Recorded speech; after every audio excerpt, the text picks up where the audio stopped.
First of all, you want to have the thumb to be the loudest voice. So here each finger is kind of it's a different voice, and the thumb has the melody.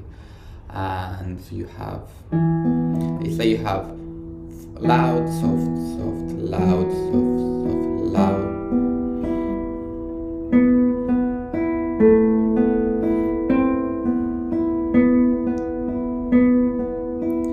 Then the other thing that you want to decide is the direction. So it's gonna start.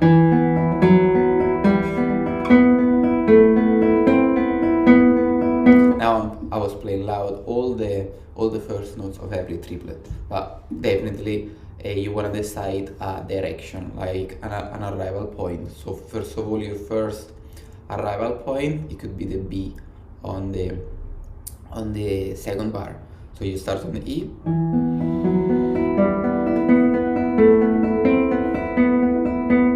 So you're drawing like an arch, you have reached the top. And then in the second part,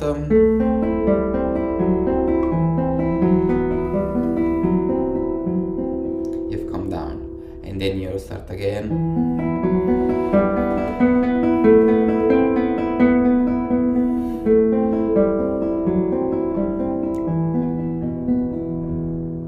So there are, let's say, 2 arches of 4 bars each, and then there is this second section which is marked sul tasto.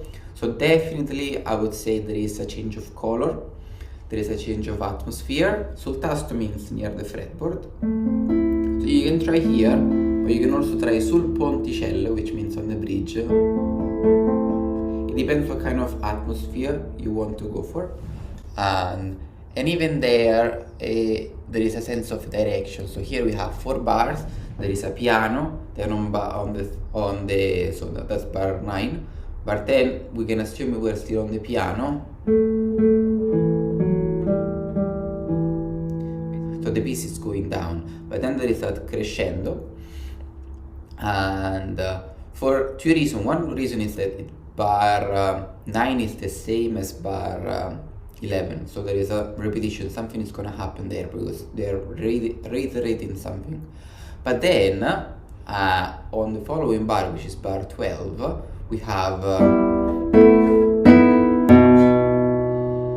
so we reach this chord with the B and the D sharp, which is a B major chord, which is in the context of E minor, the B major chord is the dominant, which is a very strong chord. It's a chord that contains the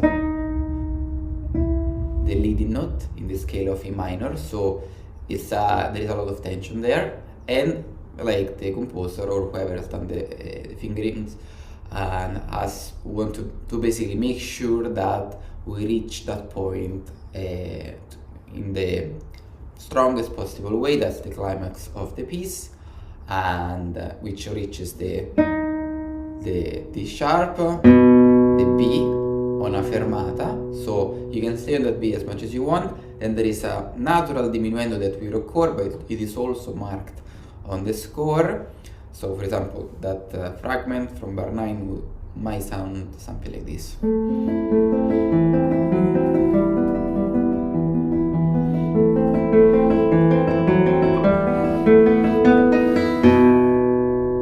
With a ritenuto, so the last 3 notes are a bit slower, and the sound is going to come away, and then